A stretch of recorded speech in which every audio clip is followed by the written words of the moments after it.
Hello, assalamu alaikum, good evening and welcome to Rangan Bhari Sham with me, Kiran Mir. कहिड़ा हाल आहिनि तव्हांजा? ठीकु आहियो, ख़ैरियत सां आहियो, मज़े में आहियो? भई कल्ह त जेको आहे हैदराबाद में ज़बरदस्त बरसाति थी आहे ऐं किथे किथे त इहो बि ॿुधण में अचे पियो त अलाए छा क्लाउड बर्स्ट थियो आहे, अलाए छा ॾाढी हैवी रेन थी आहे, कलाक जे अंदरि जेको आहे तबाही मचाए छॾी।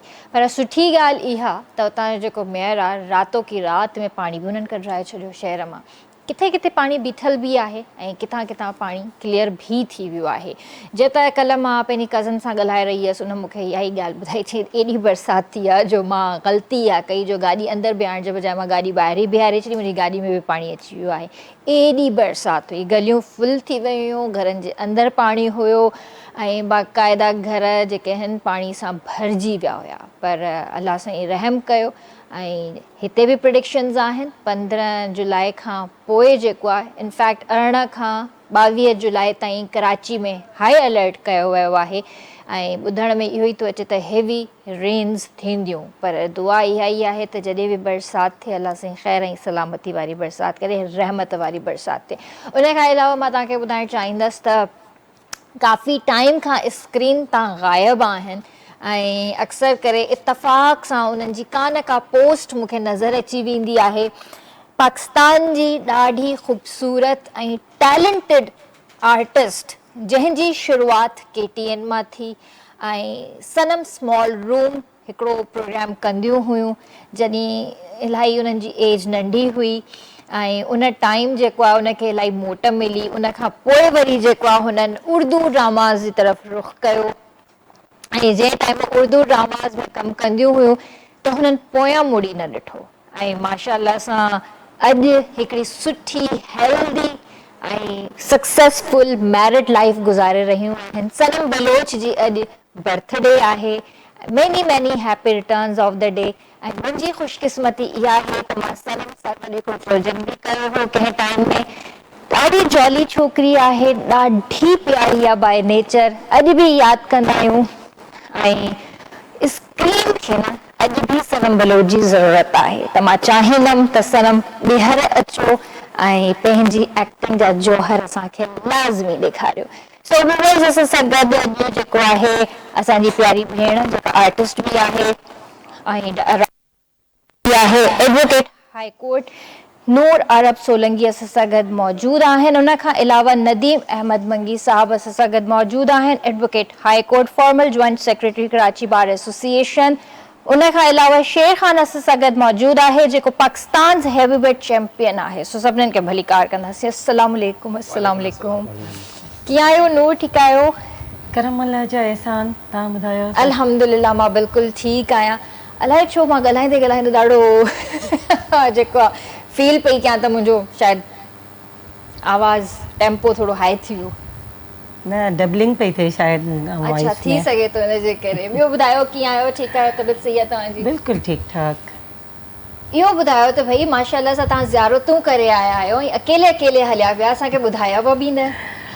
अल्हम्दुलिल्लाह अल्हम्दुलिल्लाह अल्हम्दुलिल्लाह, रब जा मूं ते वॾा एहसान आहिनि, मालिकनि जी वॾियूं महिरबानियूं आहिनि त हर 3 महीने 6 महीने मूंखे इहा सआदत नसीब थींदी आहे। माशाअल्लाह माशाअल्लाह। ऐं अकेले अकेले जो इहो आहे त सभिनि खे ख़बर आहे, तक़रीबन मुंहिंजी जेको बि सर्कल आहे त हीअ हर 3 महीने हर 6 महीने मालिकनि जो सॾु ईंदो आहे। माशाअल्लाह। भई निकिरी वेंदी आहे। ज़बरदस्त। मुंहिंजी ॾाढी ख़्वाहिश आहे त मां लाइफ में हिकिड़ो भेरो ज़रूरु वञा। इंशाअल्लाह ज़रूरु वेंदो। इंशाअल्लाह इंशाअल्लाह। जॾहिं तव्हां दिलि में ख़्वाहिश रखंदा आहियो न, तव्हांजो हुते नालो लिखिजी वेंदो आहे। इहो रूहनि जो तालुक़ु आहे पाण में। सही। अच्छा, जंहिं टाइम में तव्हां उते हुया उन वक़्तु त ईरान इज़राइल वॉर जेको आहे हली रही हुई। असां उते पहुता आहियूं करबला त पोयां जेको आहे इसराइल अटैक कयो आहे ईरान ते। त इहो टोटल सिलसिलो जेको बि जंग जो मिज़ाइल्स जो असांजे साम्हूं पियो उते हलियो।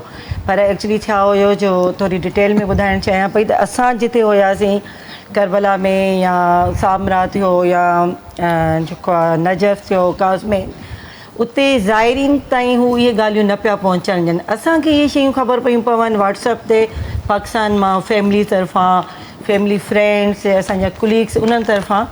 उते को अहिड़ो मतिलबु रुझान या अहिड़ी का अफ़रा तफ़री महसूसु न पई थिए। न हुई। पर फ्लाइट्स बंदि थी वियूं हुयूं न, त इहो ई ॿुधण में अचे पियो त ज़ाइरीन फासी पिया आहिनि इलाही उते, ऐं फ्लाइट्स कैंसिल थी वियूं आहिनि, सिचुएशन ख़राब थी वई आहे, का ख़बर न आहे त हीउ मामिलो कॾहिं हल थिए। त उन वक़्तु जेके बि ज़ाइरीन उते हुया, ईअं जीअं तव्हां उते हुया, त तव्हां सभिनीनि जी छा कैफ़ियत हुई, त बसि फ्लाइट ते वञूं या बसि इते ई रहूं? न, फ्लाइट्स उन्हनि जूं असांजो अञा कुझु ॾींहं रहणा हुया हुते। फ्लाइट्स जो इहो जो 5000 माण्हू जेको आहे बगदाद एयरपोर्ट ते फाथल हुया। छा जेके जो हिननि बगदाद एयरपोर्ट जेको आहे एयर बेसिस वग़ैरह हिननि जा उते आहिनि, त उहे हिननि कैंसिल करे छॾियूं हुयूं काफ़ी सारियूं। नजफ़ असांजी फ्लाइट नजफ़ खां हुई, इवन उहे बि हिननि कैंसिल करे छॾियूं। त जेके उते 24 36 48 कलाकनि खां माण्हू फाथल हुया, उहे जेके फैमिलीज़ वारा उहे त काफ़ी डिस्टर्ब हुया, एक्स्ट्रा डिस्टर्ब हुया। असां वारा जेके अञा होटल्स में हुयासीं, असांजी इहा दुआ हुई त भली या थोरो अञा मामिलो अॻियां हले ऐं अञा 2-3 ॾींहं असांखे हिते रहण जी सआदत मिले। वाह वाह। पर हिस्ट्री में शायदि मुंहिंजे हिसाब में त फस्ट टाइम इहो थियो आहे जो पाकिस्तान गवर्नमेंट उन ते एक्शन खयो, ऐं जेको आहे असांजो वज़ीर दाख़िला साहिबु जेको आहे इवन इराक़ में छा, ईरान में छा, उते एम्बेसियुनि सां राब्ते में हुया। न त हूअं अक्सर पोइनि हुकूमतुनि में इहो थियो आहे जो ज़ाइरीन खे ई अहमियत कोन ॾींदा आहिनि।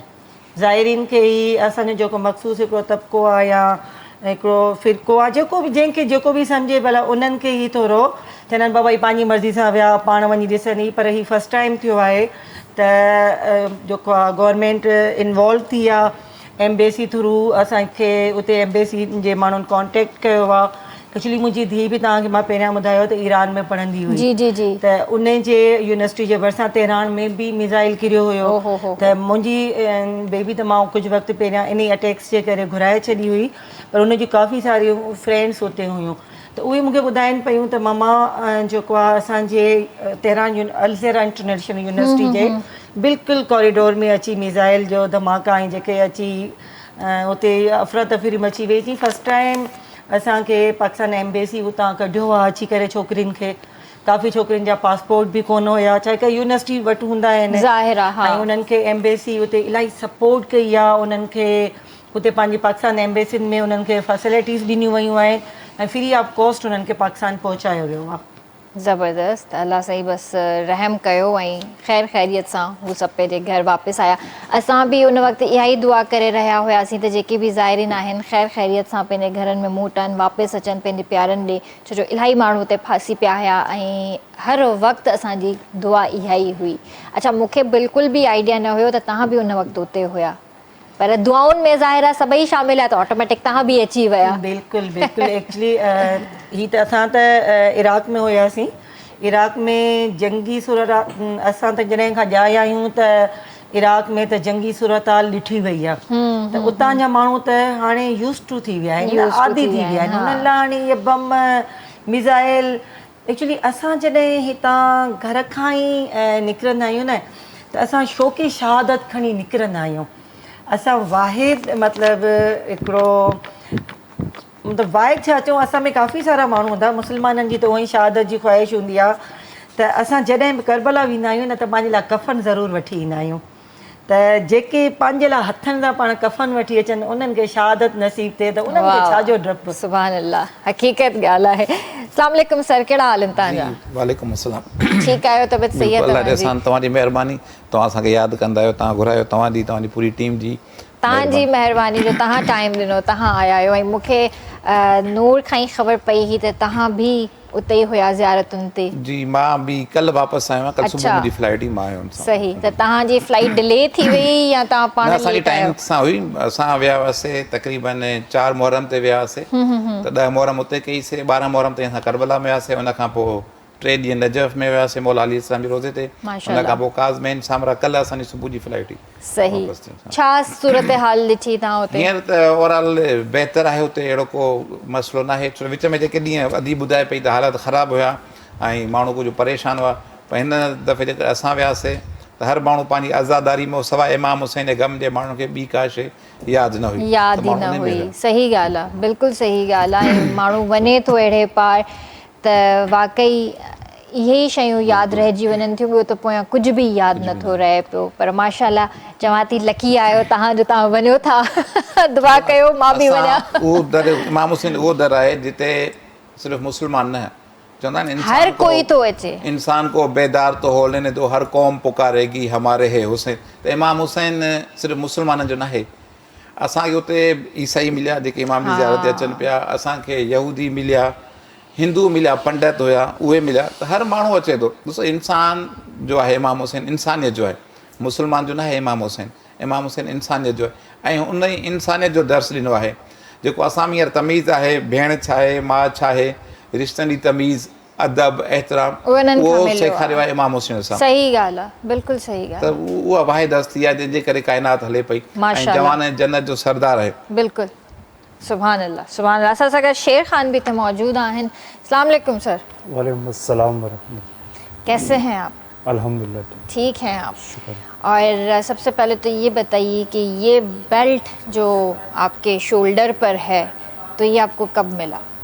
बिस्मिल्लाहिर्रहमानिर्रहीम, अल्लाहुम्मा सल्ली अला मोहम्मद व आले मोहम्मद। सबसे पहले मैं आपके चैनल का ATN का बहुत शुक्रिया अदा करता हूँ कि इन्होंने मुझे अपने लाइव चैनल पे बुलाया। और सबसे खुशी की बात यह है कि माशाल्लाह से चैनल बहुत ज़्यादा स्पोर्ट्स को जो है प्रमोट भी करता है और बहुत सारे सेलिब्रिटीज़ और बहुत सारे लोग पैदर पे आते रहते हैं माशाल्लाह से। और आज मैं सिंध की आवाज़ बन के और न्यू जनरेशन को एक मैसेज देने के लिए आपके प्रोग्राम में आया, तो बहुत बहुत शुक्रिया। और जिस तरह मैं इंटरनेशनल लेवल पे प्रो रेसलिंग का एक चैम्पियन हूँ पाकिस्तान में, और बेसिकली प्रो रेसलिंग का कोई गेम है नहीं पाकिस्तान में, बल्कि ना सिंध में, ना कराची, आपको लाहौर कहीं पे भी नहीं मिलेगा। तो ये गेम सीखने के लिए हम दुबई गए 6-7 साल पहले, उसके बाद हमने ट्रेनिंग की, फिर इसके बाद हमने काफ़ी स्ट्रगल की, फिर जाके रेवोल्यूशन ईस्टर्न रेसलिंग में हम 4-5 ऐसे प्लेयर्स हैं जिन्होंने इंटरनेशनल भी खेला है और सीखा है। उन्होंने उसमें कुछ फिटनेस हमारे ट्रेनर भी हैं, साथ ही हमने इस गेम को साथ करना शुरू किया और खिलाड़ियों को ट्रेनिंग दी। और 20-25 प्लस रेसलर्स हैं अभी हमारे पास जो यहाँ के रेसलर्स हैं, और जो 25 रेसलर्स हैं 4-5 जो इंटरनेशनल, अभी मैं थाईलैंड भी इंशाल्लाह खेलने जा रहा हूँ। और ये चैम्पियनशिप जो है मैंने अभी नेपाल में और एक इंटरनेशनल रेसलिंग टूर्नामेंट में मेक्सिको के रेसलर को 7 सेकंड में शिकस्त दी थी, चूँकि मेरा जो अपोनेंट था वो इंडियन रेसलर था। अच्छा, चलिए ये तो मैं बहुत अच्छा काम किया। इंडियंस को तो मुंह की खानी ही है वैसे भी। इंडिया एक्चुअली ऐसा है कि हमारे कुछ खिलाड़ियों ने इंडिया को शिकस्त दी है। मैं तो इंडिया और नेपालियों को 3 साल से शिकस्त देता आ रहा हूँ। तो अभी जो मेरा जो इवेंट था इंडिया वर्सेस पाकिस्तान का एक क्लैश है, जिसमें हमारे एक अच्छे रेसलर थे बिलाल, वो आ जा रहे थे खेलने के लिए। चूँकि अब वो अकेले थे, 3-4 इंडियंस ने कहा था कि हम आएंगे आपको शिकस्त देंगे, वो एक में वो 3। तो मैंने कहा कि ये अकेला ही क्यों जा रहा है, मैं अपने पार्टनर को सपोर्ट करने के लिए मैं भी नेपाल गया। लेकिन वहाँ पे 2 इंडियन रेसलर्स आए थे, उनकी 1-to-1 फाइट्स हुई उनके साथ। लेकिन जो एक और रेसलर था जो मेरा अपोनेंट था वो आया नहीं वहाँ फाइट करने के लिए, जो कि 2 हमारे रेसलर्स थे तो राफेल गिरा दिए। तो मेरा जो राफेल था वो मेरा नाम सुनते ही इंडिया में ही तबाह हो गया। तो उसने सोचा कि जब शेर खान, देखे मैंने अपना नाम इसी तरह रखा है कि अपने मुल्क के लिए एक शेर, और मेरा नाम असल नाम है आबिद अली, अली के मायने शेर।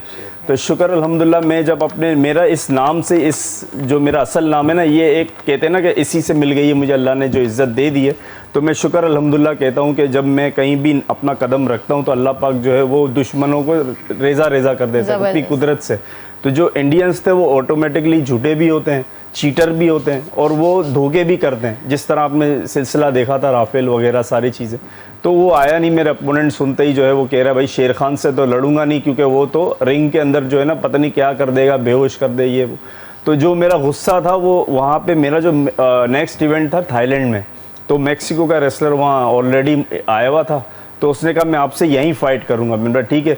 उससे मुझसे फ़ाइट की तो मैंने उसे 7 सेकंड में उसी रिंग में ढेर कर दिया नेपाल में। और अब वो फिर थाईलैंड में जो है हमारा एक अच्छा इवेंट होने वाला है अगस्त में या सितंबर, जब हमारा होगा तो इंशाल्लाह ताला फिर हम 1 से 2 रेसलर जाके फिर थाईलैंड में जाके परफॉर्म करेंगे। और इस चैम्पियनशिप जो पाकिस्तानी प्रो रेसलिंग का पाकिस्तान के अंदर ये पहला चैम्पियन है जो इस वक्त मेरे पास है, जो पूरी सर्कुलेट कर रहा था मेक्सिको से यूएसए के ह्यूस्टन टेक्सास में, मायामी मुख्तलिफ सिटीज़ में जो अमेरिका में है। तो ये चैम्पियनशिप अभी इन्होंने ऑर्गेनाइज़ किया था, पाकिस्तान का एक चैम्पियन, तो वो मेक्सिको ने किसी यूएसए के रेसलर से जीता था, तो अब वो मेक्सिको को हरा के ये मेरे पास आ गया चैम्पियनशिप। अच्छा, मैं आपसे ये जरूर पूछना चाहूँगी कि हमने ज़्यादातर देखा है कुश्ती लड़ते देखा है, जे पाण मल्ल चवंदा आहियूं, रेसलिंग वही टाइप है लेकिन वो रिंग के अंदर खेली जाती है। ठीक है, वो हमें एक वेस्ट से हमें एक चीज़ मिली है रेसलिंग, जो हमने बचपन से देखा है कि हमारे घर में भाई अब्बा हमारे देखा करते थे, हमारा तो इंटरेस्ट भी नहीं था उसके अंदर, लेकिन हमारी जो एक कल्चरल जो एक गेम है वो है कुश्ती और मल्ल।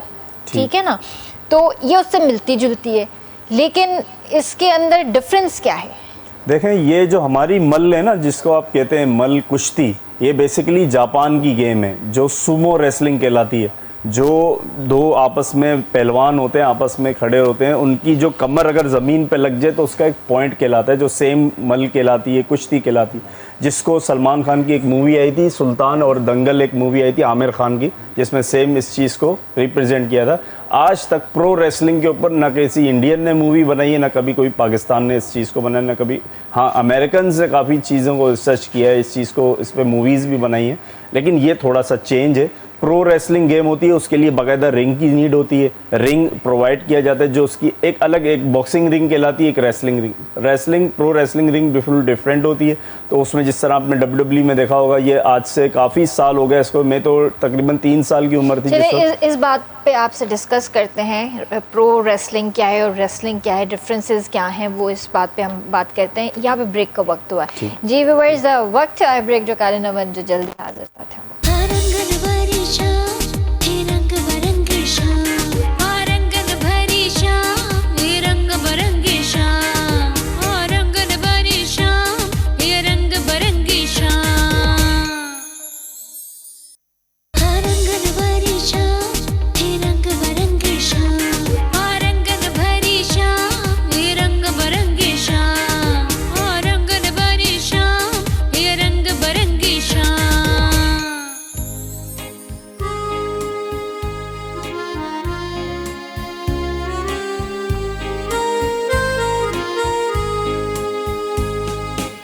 ॿीहर तव्हांखे भलीकार कंदासीं रंगन भरी शाम में। तव्हां बि असांजे प्रोग्राम में शामिल थी सघो था, असांखे कॉल करे सघो था, नंबर मुंहिंजी स्क्रीन ते अची रहियो आहे।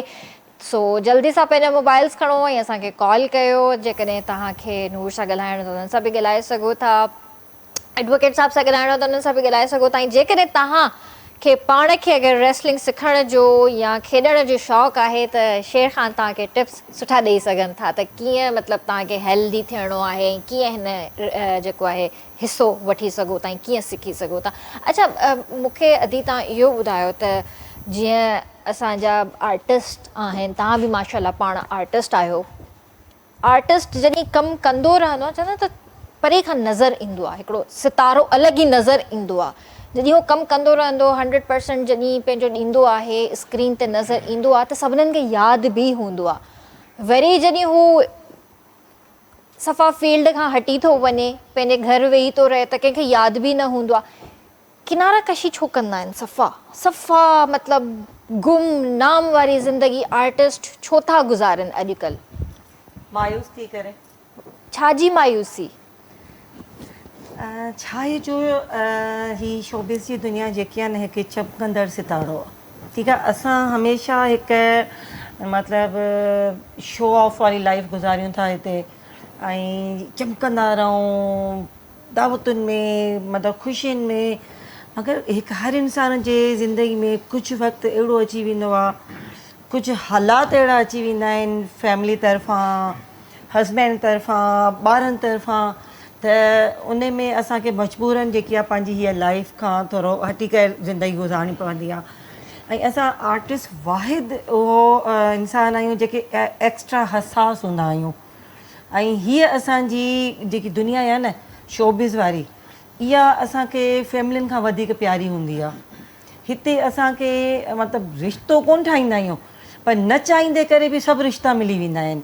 सभ खां वॾो जेको रिश्तो हिते असांखे मिलंदो आहे अहसास जो, दोस्ती जो, जेको शायदि पंहिंजनि में असांखे घटि मिलंदो आहे। ऐं जॾहिं असां हिन दुनिया खां कट ऑफ थी करे असां चवंदा आहियूं चलो ठीकु आहे हीअ ज़िंदगी बि गुज़ारीसीं, चलो भला सभिनी खे शिकायतूं आहिनि फैमिली खे ॿारनि खे, त थोरो टाइम उन्हनि खे बि ॾियूं। उन्हनि खे संभालण जे चकर में असां पंहिंजो पाण विसारे वेहंदा आहियूं। ऐं सभिनी खां वॾी ग़लती इहा हूंदी आहे असांजी जो असां पंहिंजी ज़ात विसारे छॾींदा आहियूं ऐं असां पंहिंजो पाण खे अंधेरनि में तन्हाइनि में उन्हनि रिश्तनि जे पोयां लॻाए छॾींदा आहियूं जंहिंजो असांखे हासिलु त कुझु बि कोन थींदो आहे।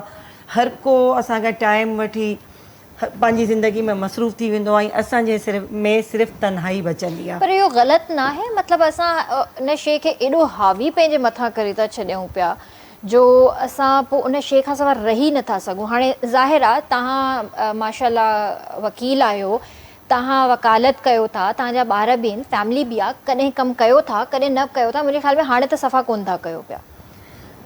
असल में ॻाल्हि इहा आहे त ईअं मां बि 8 साल फील्ड छॾी आहे, पर अल्हम्दुलिल्लाह असांखे त इन शइ जो को फ़र्क़ु बि कोन पियो। वरी जॾहिं मौक़ो मिलियो वरी वापसि अची वियासीं। न असल में ख़बर अथई ॻाल्हि छा आहे, ॻाल्हि हिकिड़ी इहा बि आहे त जेको चुल्हि ते सो दिलि ते। हिकिड़ो माण्हू जीअं मां हाणे एडवोकेट आहियां, ठीकु आहे, मूंखे सुबुह 8 बजे खां वठी कोर्ट में वञिणो थो पवे, 3, 4, 5 असांखे कोर्ट में थी था वञनि, वरी थोरो टाइम असांखे ऑफिस में, घर पहुचे 8, 9, 10। असांजी पोइ हिमत न बचंदी आहे त असां शोबिज़ जे दावतुनि में या प्रोग्राम में मतिलबु वञूं, या कुझु असांखे हीअ बि विसारे छॾींदा आहिनि त ॾिसनि था त बाबा हिकिड़ो माण्हू नथो अचे त घटि में घटि उनखे यादि त कयो न। हाणे ईअं त न आहे न, हाणे असांखे शोबिज़ जी लाइफ त आहे असांजी आर्टिस्टनि जी, मगर पोयां असां सां हिकु पेट बि लॻल आहे। हिते असांजी सिंधी मीडिया में या पाकिस्तानी मीडिया में एतिरो न पे कयो वेंदो आहे।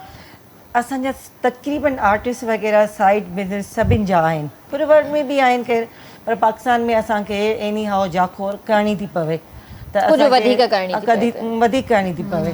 ज़ाहिर असांखे लाइफ जो स्टैंडर्ड बि उन हिसाब सां रखिणो आहे, ड्रेसिस इहो जेको कुझु बि आहे, त उन हिसाब सां असांखे अदर साइड ॾे बि वञिणो थो पवे जॉब जे हैसियत में। को टीचर आहे, को एडवोकेट आहे, को कुझु आहे। अगरि असां हिते टाइम नथा ॾेई सघूं त असांखे घटि में घटि यादि त कयो, घुरायो त। मख़सूस कुझु डायरेक्टर हूंदा आहिनि, ड्रामा कंदा आहिनि त घुराईंदा आहिनि, असांखे विसारियो बि जल्दी वेंदो आहे यार पंहिंजनि ई तरफ़ां।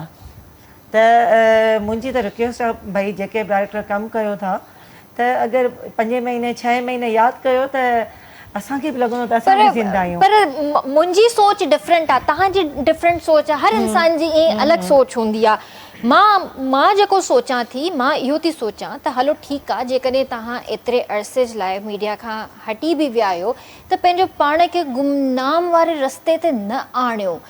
सभिनि खां वॾी ॾिसो शायदि जेका बैक सपोर्ट हूंदी आहे उहा फैमिली जी हूंदी आहे। नूर, फैमिली जेकॾहिं तव्हां सां गॾु आहे न त तव्हांखे शायदि कंहिं शइ जी परवाह कोन थी थिए पई। न, असां वटि उलट आहे हिते पाकिस्तान में। असांजी कहिड़ी आर्टिस्ट आहे या कहिड़ो हिकिड़ो वॾो नालो आहे या केरु आहे जंहिंखे फैमिली जी सपोर्ट आहे? काफ़ी सारा नाला आहिनि। मूंखे त हुई ऐं अञा बि आहे। ॾिसो हींअर कुझु वक़्तु पहिरियां चेंजिस आयूं आहिनि। ताज़ो पंहिंजी हिकिड़ी आर्टिस्ट जो वाक़ियो थियो आहे, तव्हां सभिनि खे हींअर हॉट इशू लॻो पियो आहे ऐं हर चैनल ते हर हुन ते डिस्कस कयो पियो वञे।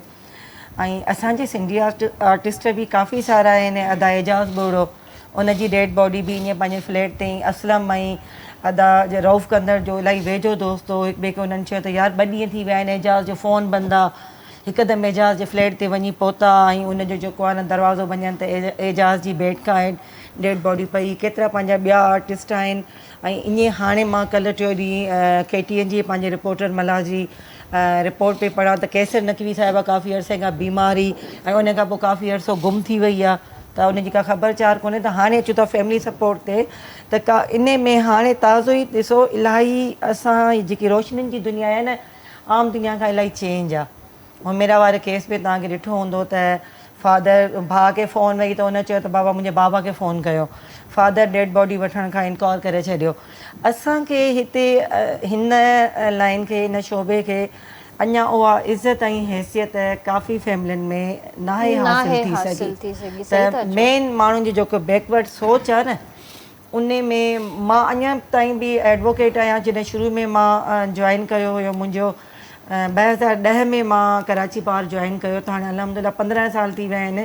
त उन्हनि ॾींहंनि में मां मॉर्निंग शो बि कंदी हुअसि, मुंहिंजी बसि सीरियल बि मुंहिंजी फ़ासिला हले पई KTN तां उन टाइम ते त मतिलबु जॾहिं मां उते वियसि त इवन मूंखे जज बि कोर्ट में चवंदा त मैडम तव्हां हा त मां मैडम तव्हां त आर्टिस्ट आहियो न हा मां आर्टिस्ट आहियां त पोइ तव्हां वकील कीअं अथव मतिलबु छा मतिलबु आहे वकीलनि खे सिंघ हूंदा आहिनि या आर्टिस्टनि खे भई सिंघ हूंदा आहिनि न उहे आर्टिस्ट पढ़िया लिखिया कोन हूंदा आहिनि ओ माय गॉड मतिलबु हीअ फैमिली खां त हटी करे आम सही। माण्हुनि जी मां हिकिड़ी सिचुएशन ॿुधायां पई ऐं तॾहिं खां अॼु ताईं केतिरा माण्हू मुंहिंजे पोयां ॿार में मुंहिंजे ख़्याल में ॿार में सभिनी खां वधीक मुंहिंजो नालो सर्च थींदो हूंदो त हीअ वकील आहे या नाहे नाहे, हीअ त सही। आर्टिस्ट आहे हीअ त शुरू खां कॉलेज जे ज़माने खां वठी रेडियो TV जी आर्टिस्ट आहे त असांखे सपोर्ट कान्हे का न फैमिली जी न फ्रेंड्स जी न सर्कल जी सही कुछ केसिस आहिनि अहिड़ा जिन खे सपोर्ट न आहे कुछ केसिस खे सपोर्ट भी आहे पंज आङुरियूं बि बराबरि न हूंदियूं आहिनि न जेॾी महिल मानी खाईंदा आहियूं बराबरि थी वेंदियूं आहिनि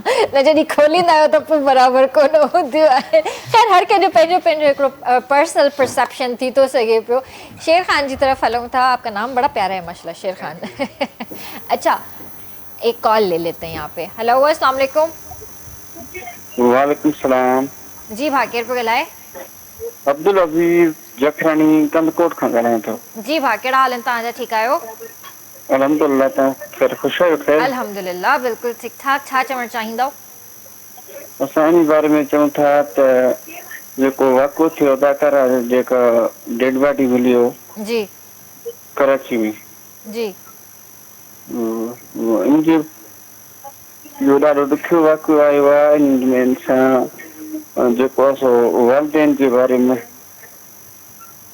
जी जी छा चवणु चाहींदव वालदेन जे बारे में इन जे बारे में त वालदेन ऐं जेको आहे सो घर वारनि जे बारे में पंहिंजे ॿारनि खे पंहिंजे ख़ुशि इलाक़ी सां मर्ज़ी सां जीअण ॾियनि ऐं उन्हनि खे पंहिंजे मुताबिक़ जीअण ॾियनि ऐं ग़लति रस्ते खां उन्हनि खे जेको आहे सो अहिड़ो उन्हनि सां रवि इख़्तियार कनि जीअं उहे ग़लति रस्ते खां न अचनि सही सही बिल्कुलु सही इन खां अलावा ॿियो कुझु चवणु चाहींदव बसि इन जी ॻाल्हि बसि अलाह सां हिदायत ॾे वालदेन खे तव्हांजो प्रोग्राम ॾिसण में ॾाढो मज़ो ईंदो आहे जज़ाक अल्लाह थैंक यू सो मच पंहिंजो ख़्यालु रखिजो अल्लाह हाफ़िज़ बिल्कुलु सही ॻाल्हि आहे ऐं असां बि इहा ई ॻाल्हि कंदा आहियूं त जिथे बि रहो था पंहिंजे ॿारनि खे फ्री हैंड ॾियो उन्हनि खे मतिलबु जेका फील्ड चूज़ करणी आहे उनखे उन ॿार खे उन में फ्री हैंड ॾियो ऐं सपोर्ट कयो पंहिंजी औलाद खे ऐं पंहिंजे ॿारनि सां जेको आहे न दोस्त थी रहो हिकिड़ो कम्युनिकेशन गैप आहे असांजे विच में औलाद ऐं पेरेंट्स जे विच में उन गैप खे ख़तमु करिणो आहे हींअर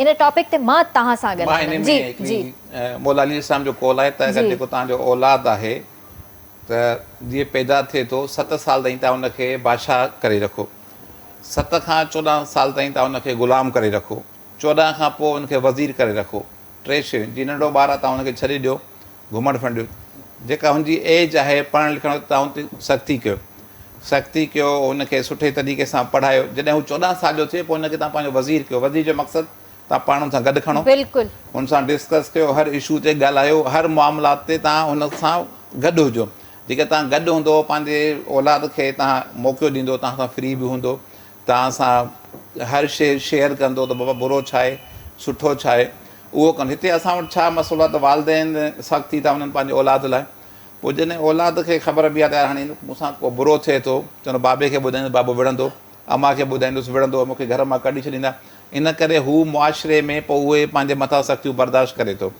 बर्दाश्त करण खां पोइ अॻिते हली करे हुनजी हालति ख़राबु थी वञे हीअ ॾिसो न औलाद आहे अलाह साईं चए थो त केतिरो बि वधीक गुनाहगार हुजे मूं वटि अचे मां हुनखे माफ़ु कंदुसि ऐं अलाह खे इबादत गुज़ार खां वधीक गुनाहगार पसंदि आहे हू चवंदो हू अचु त सही मूंखां घुर त सही ऐं माफ़ु कंदुसि हिकिड़ो सिर्फ़ु कतिरो तव्हांजो निदामत जो कतिरो आंसू जो आहे न हू तव्हांजे अॻियां कयो माफ़ु कंदो ऐं अलाह चए थो उहे मां वालदेन में रखियूं आहिनि सिफ़ात जेके अलाह वारी सिफ़ात आहिनि वालदेन में त वालदेन खे बि ईअं थियणु खपे अगरि हुनजो पुटु ग़लति आहे दस्ते शफ़क़त रखो हुनखे सम्झायो अगरि हुन ग़लतियूं कयूं दरगुज़र कयो माफ़ु कयो हुनखे पाण सां गॾु रखो असां वटि उहे शइ नथियूं थियनि तॾहिं असां वटि अहिड़ा वाक़िया थींदा सर मां हिते हिकिड़ी शइ ज़रूरु चवणु चाहींदसि त हिते असां चवंदा आहियूं त जेको आहे धीउ खे जेको आहे न ॿाहिरि कढो न पढ़ायो न हीअं कयो न हूअं कयो भाई तव्हां उन ते एतमाद कयो सभिनि खां पहिरियां तव्हां उन ते एतमाद कयो ऐं तव्हां जॾहिं हुन ते एतमाद कंदव त इनशाला हू तव्हांखे 100% रिज़ल्ट बि ॾींदी, पढ़ंदी बि,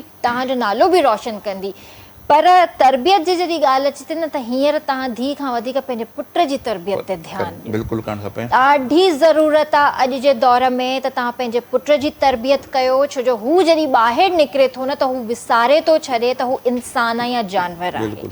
जॾहिं हू शादी करे थो त हू विसारे थो छॾे त मां हिकु मुड़ुसु आहियां या मां हिकु हैवान आहियां। ऐं अॼु जे दौर में यकीन कयो, जेतिरी तव्हां नियाणियुनि जी तरबियत ते ध्यानु ॾियो था न, उन खां वधीक तव्हां पुट जी जेको आहे न तरबियत ते ध्यानु ॾियो। त मुंहिंजे ख़्याल में केसिस जेके आहिनि न, जेके पाकिस्तान जे अंदरि थी रहिया आहिनि, इवन त मां कराची में बि कुझु ॿुधंदी रहंदी आहियां, सिंध में बि ॿुधंदी रहंदी आहियां, त इहे शायदि घटिजी वेंदा, सिर्फ़ु ऐं सिर्फ़ु तरबियत जी ॻाल्हि आहे। हिते कॉल वठंदासीं। हेलो, अस्सलाम वालेकुम। वालेकुम सलाम। छा हाल आहे भेण, ख़ुशि आहियो? अल्हम्दुलिल्लाह भाउ, मां बिल्कुलु ठीकु आहियां। केरु पियो ॻाल्हाए? जी, लाला मुनीर अहमद पियो ॻाल्हायां। मां ॿियो चीज़ सिंध आहियां, कैपिटल टीवी जो इंचार्ज आहियां सिंध जे वल सां। जी, टेक केयर कैपिटल टीवी जो इंचार्ज, कैपिटल टीवी जो इंचार्ज आहियां, ॿियो चीज़ सिंध आहियां मां। अच्छा, थोरो तेज़ ॻाल्हाईंदो, तव्हांजी आवाज़ मूं ताईं इलाही घटि थी पहुचे। अच्छा, हाणे आवाज़ सही थी अचे? जी जी, छा चवणु चाहींदव? बोलो। हेलो, औलाद जे हवाले सां जेकी अदा जी कोशिशि कयूं, औलाद जी तरबियत अहिड़ी कजे जीअं मौला अमीरुल मोमिनीन जो फरमायो आहे।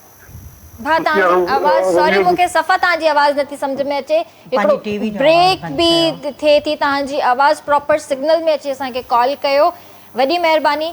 ऐं तव्हां जेकॾहिं ॿीहर कॉल करणु चाहियो था त टीवी जो वॉल्यूम घटि करे छॾियो। सभिनीनि खे जेको आहे रिक्वेस्ट कंदमि, जॾहिं बि कॉल कयो था टीवी जो वॉल्यूम घटि करे छॾियो ऐं प्रॉपर सिग्नल्स में अची असांखे कॉल कयो। तो शेरखान, ये बताइए कि आपने लास्ट कितना वेट उठाया था? किस चीज़ में, प्लेयर के हवाले से पूछ रही हैं या वेट लिफ्टिंग में? वेट लिफ्टिंग में तो 100 प्लस में इजीली उठा सकता हूँ। अच्छा जी।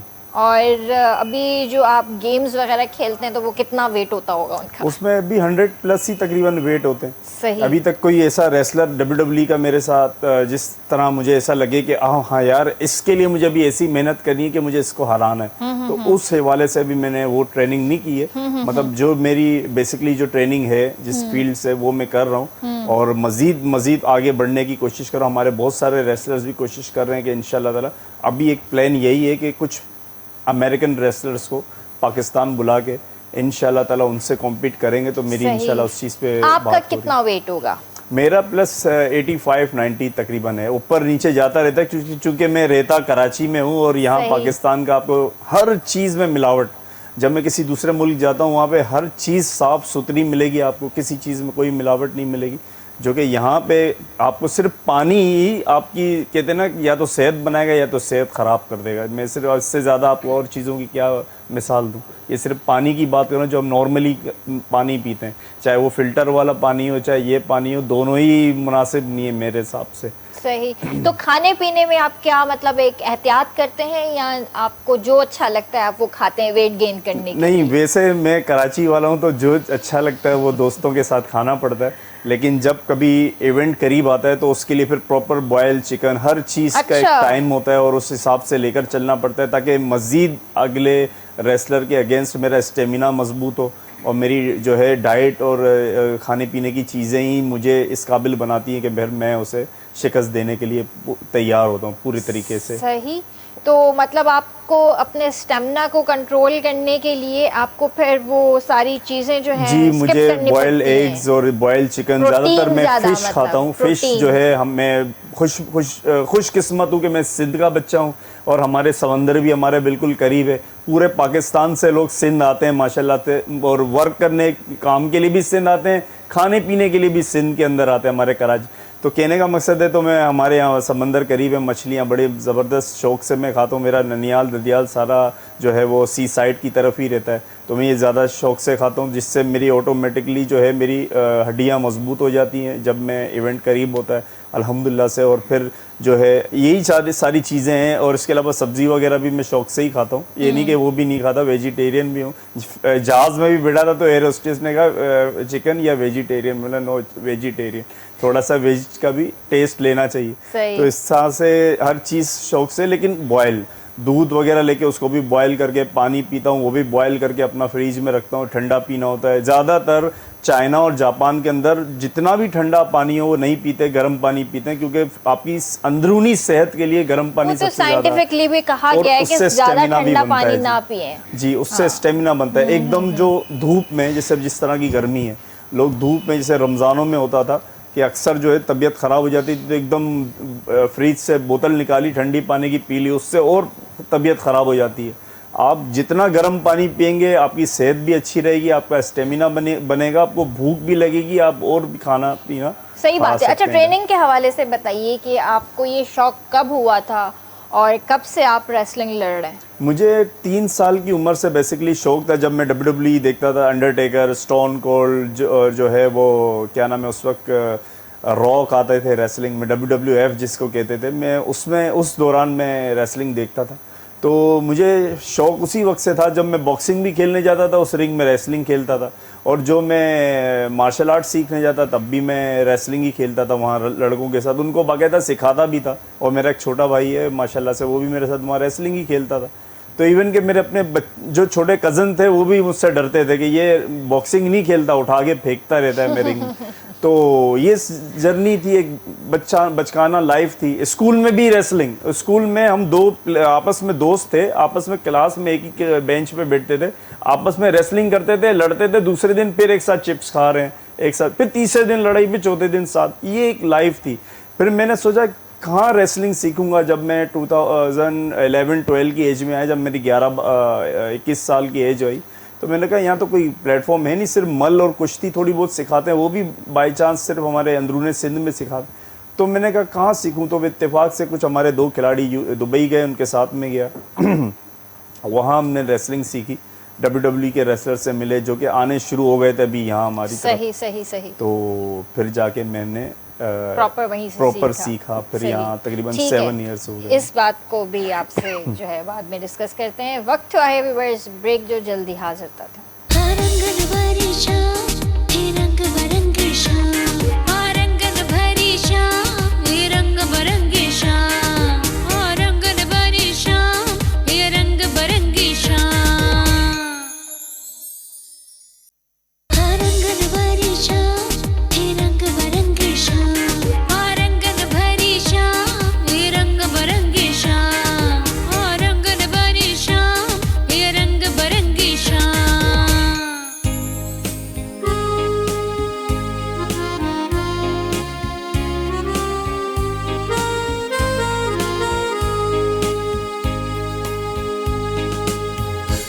ॿिए तव्हांखे भलीकार कंदासीं रंगन भरी शाम में।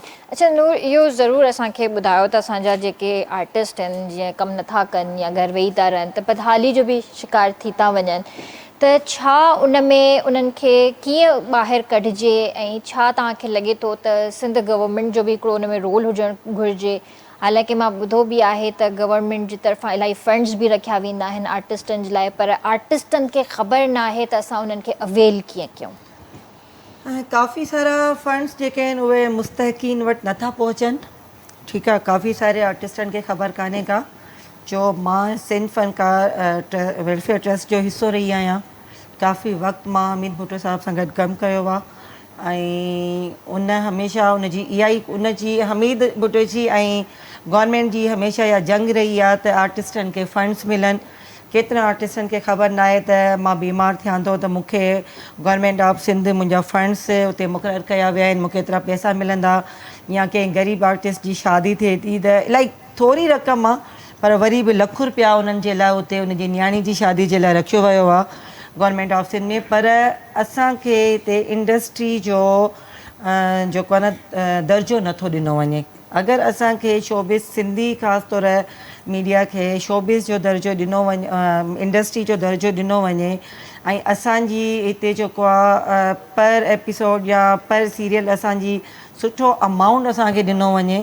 छा जेके जो हींअर दुनिया इलाही चेंज थी वई आहे, पर असांजा जेके डायरेक्टर साहिबान खे ज़रा डायरेक्टरनि खे बि अॻियां पैसा घटि था मिलनि, त मां चवंदसि त मां त मालिकान खे ई चैनल्स जे अपील करे सघां थी त एतिरो डायरेक्टरनि खे तव्हां पैसा ॾियो जो आर्टिस्टनि खे हू किरायो बि ॾेई सघनि। आर्टिस्ट हिते अचे थो त उनखे कपिड़ा बि खपनि, जूता बि खपनि, पर्स बि खपे, अचण जे लाइ हिते किरायो बि खपे।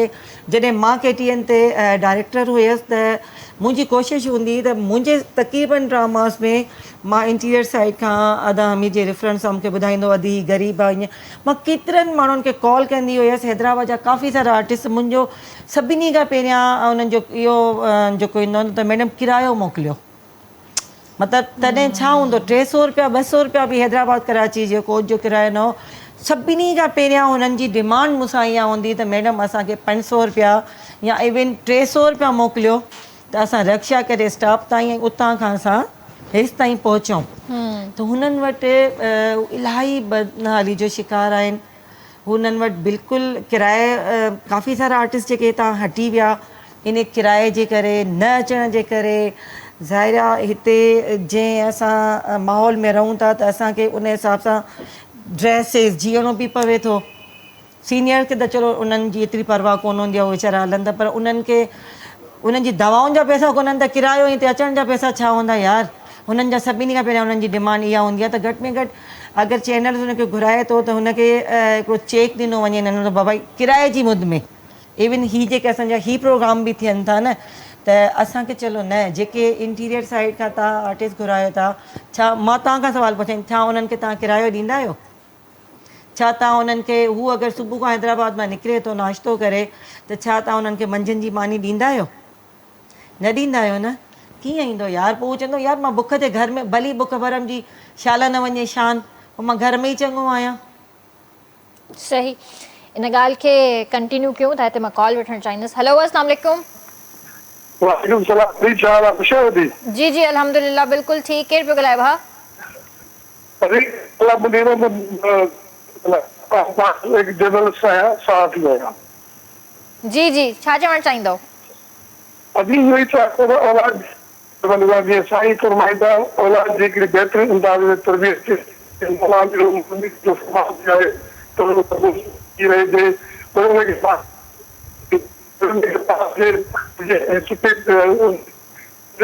हाँ, तव्हांजी आवाज़ ॾाढी थी कटिजे। तव्हांजी आवाज़ ॾाढी थी कटिजे मुंहिंजा भाउ। तव्हां कुझु ॻाल्हाइणु चाहियो था, मुंहिंजे ख़्याल में एजुकेशन जे हवाले सां ई कुझु ॻाल्हि करणु चाहियो था, वालिदैन जे हवाले सां, कुझु तरबियत जे हवाले सां ॻाल्हाइणु चाहियो था।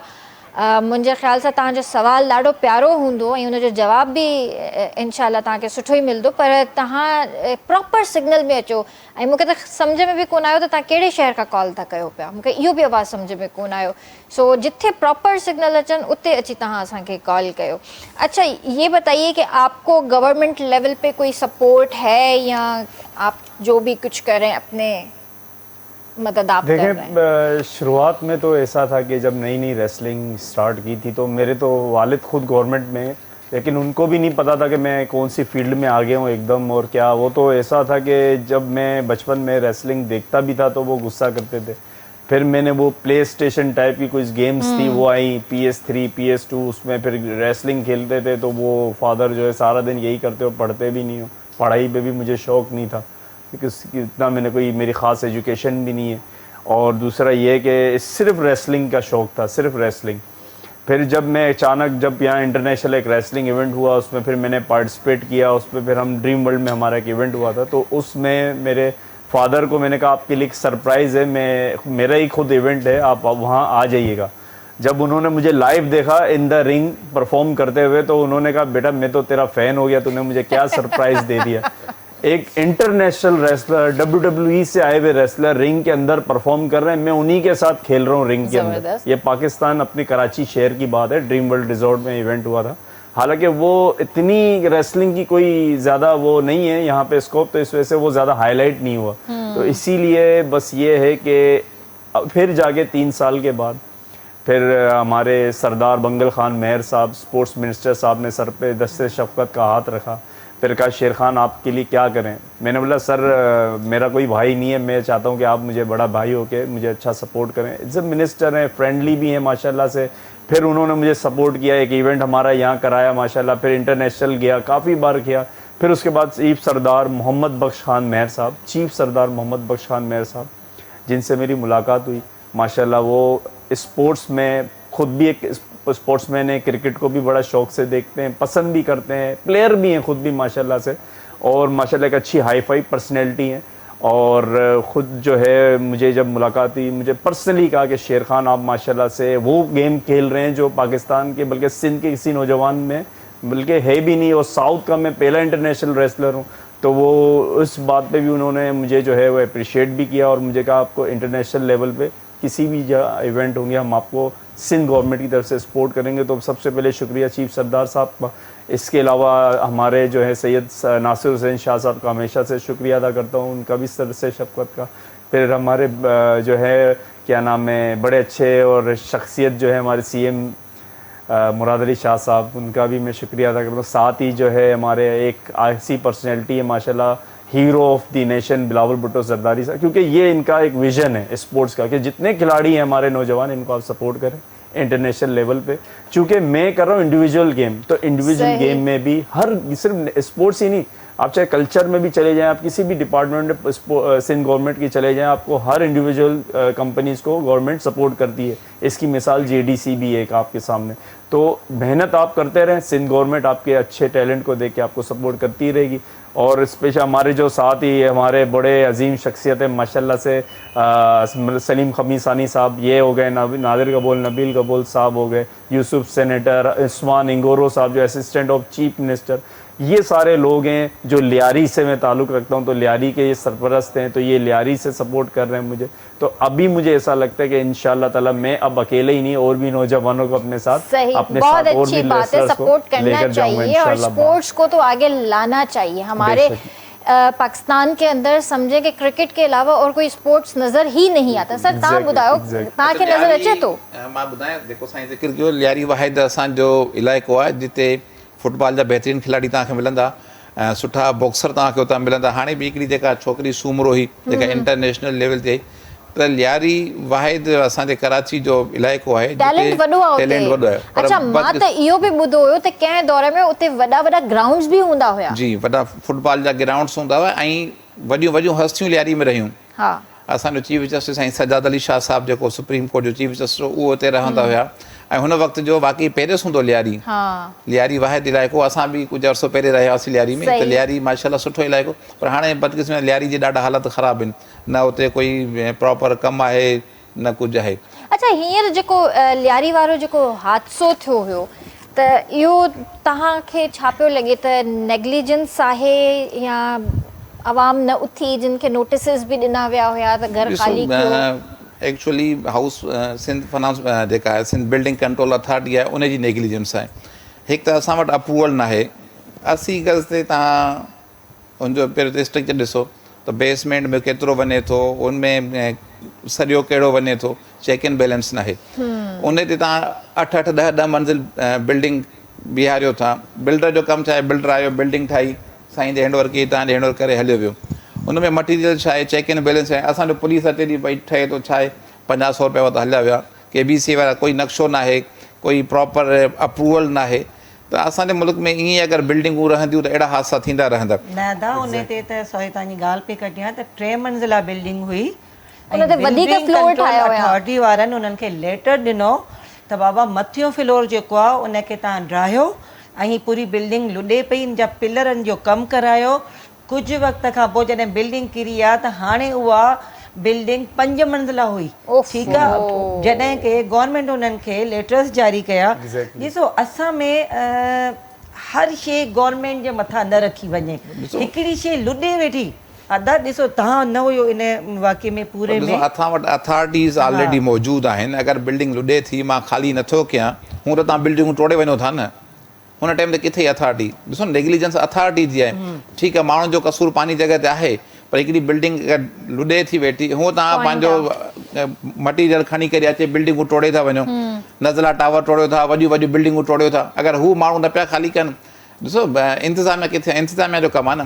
पुलिस अची वञे, माण्हुनि खे घर ख़ाली कराए टोड़े एॾो 25-30 माण्हू। लियारी में बि दादा बि घणा आहियूं न असां पाण में, असांजे ब्लड में, लियारी जे ब्लड में वरी जज़्बो बि घणो आहे न। कुझु बि आहे, पर आहे सॼो घिटियूं इलाही कंजस्टेड, ठीकु आहे। इलाही घिटियूं एॾियूं नंढड़ियूं थी वियूं आहिनि, सोढ़ियूं थी वियूं आहिनि जो उते मशीनरी पहुची नथी सघे, ठीकु आहे। ऐं उन खां पोइ जेकी उते पहिरियां चवनि भई एतिरा माण्हू कोन हुया, सुबुह खां पिलर किरनि पिया, माण्हू निकिरी विया।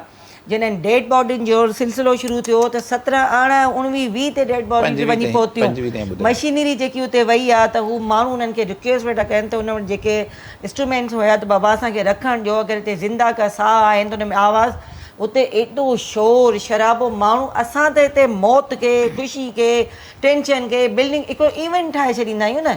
2 टे ते टिकटॉक ठाहे वठूं, 2 टे असांजूं व्यूज़ अचनि, 2 टे असांजा वीडियो, त का कंहिं इदारे खे कमु करणु कोन। हू ॾेखारीनि वटि लाइव उन्हनि ॾेखारियो त असां मशीन रखी वेठा आहियूं, हिन में हेतिरी हेठि ताईं आवाज़ु अचे थो हार्ट बीट जो, पर शोर एॾो असांखे का ख़बर कोन पई पवे।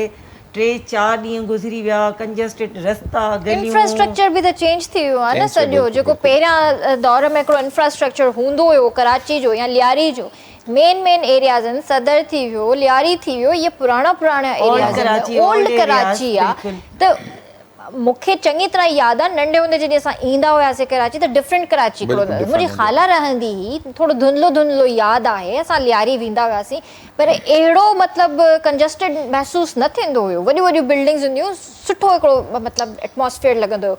पर हाणे जी लियारी जेका हाणे ॾिसूं था, हिकिड़ो इंफ्रास्ट्रक्चर ही चेंज आहे सफ़ा।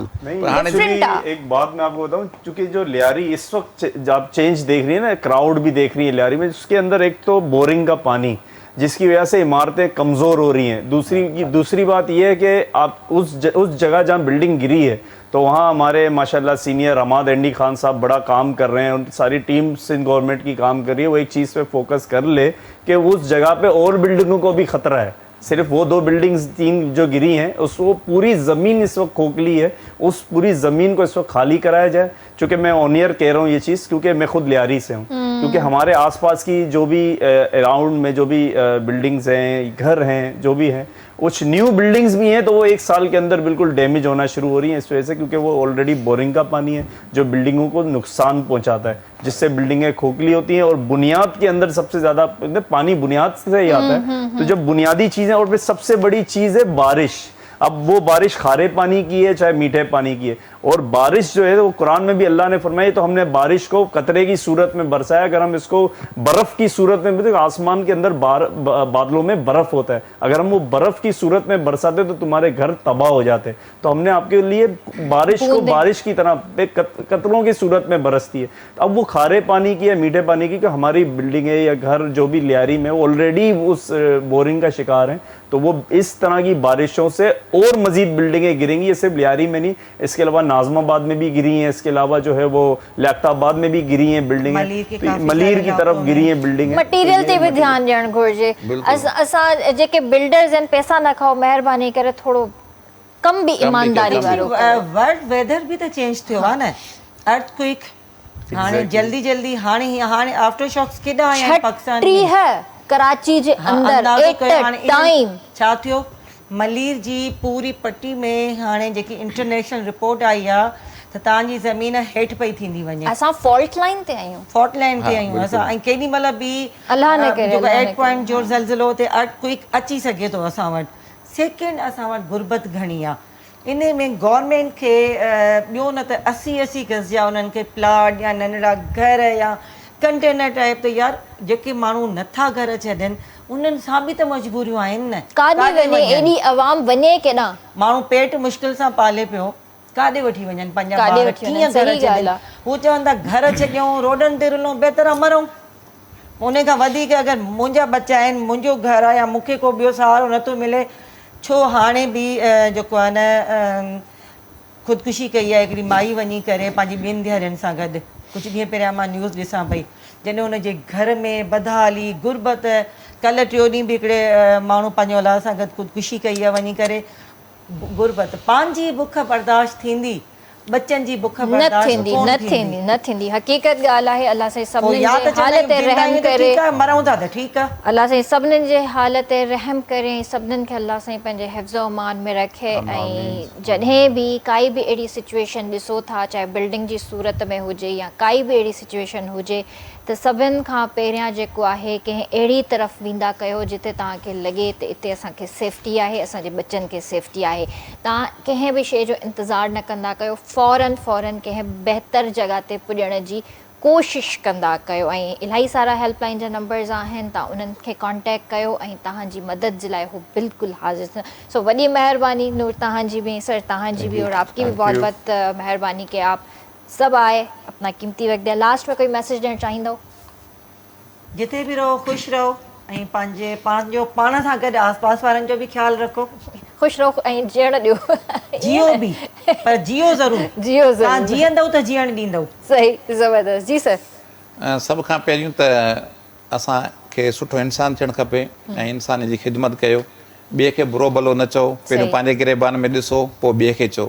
तव्हां पाण सुठा हूंदो त तव्हांखे ॿिए माण्हू बि सुठा लॻंदा, बहितर आहे त तव्हां सुठा थी ज़बरदस्त ज़बरदस्त। आप यूथ के हवाले से क्या मैसेज देना चाहेंगे? स्पोर्ट्स के हवाले मेरी से जो यूथ है उसको मैं यही मैसेज देना चाहता हूँ, चाहे लड़कियाँ हों चाहे बच्चे हों लड़के हों, वो टिकटॉक ये सारी चीज़ें जो हैं ये आर्जी हैं, इनमें कोई कामयाबी नहीं रखी हुई। चाहे वो जितनी भी टिकटॉक बना लें, कुछ भी कर लें, देखिए कामयाबी हासिल करने के लिए आपको कुछ भी बनना है अपनी लाइफ में, तो वो सबसे पहले अल्लाह का यकीन अपने अंदर रखें, सही ना, और फिर उससे लेकर आगे बढ़ते रहें। और सिर्फ किसी भी गेम में हो या किसी भी, आप इंजीनियर हो चाहे डॉक्टर हो, अपनी सक्सेस को हासिल करने के लिए आगे बढ़ते रहें, लेकिन अपने माँ बाप की और दूसरे वालदेन की इज़्ज़त करें, और अपने वालदेन के लिए कम से कम दुआ भी करते रहें कि अल्लाह पाक इनकी दुआओं से मुझे कामयाबी मिलती रहती है।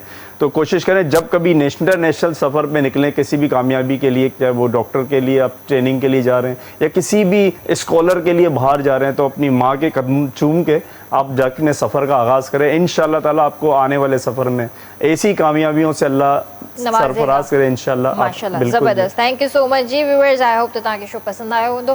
तव्हां सां मां सुभाणे मुलाक़ात कंदसि। तेसीं ताईं पंहिंजे प्यारनि जो तमामु घणो ख़्यालु रखिजो। मूंखे RBS जी पूरी टीम खे ॾींदा इजाज़त। अल्लाह हाफ़िज़।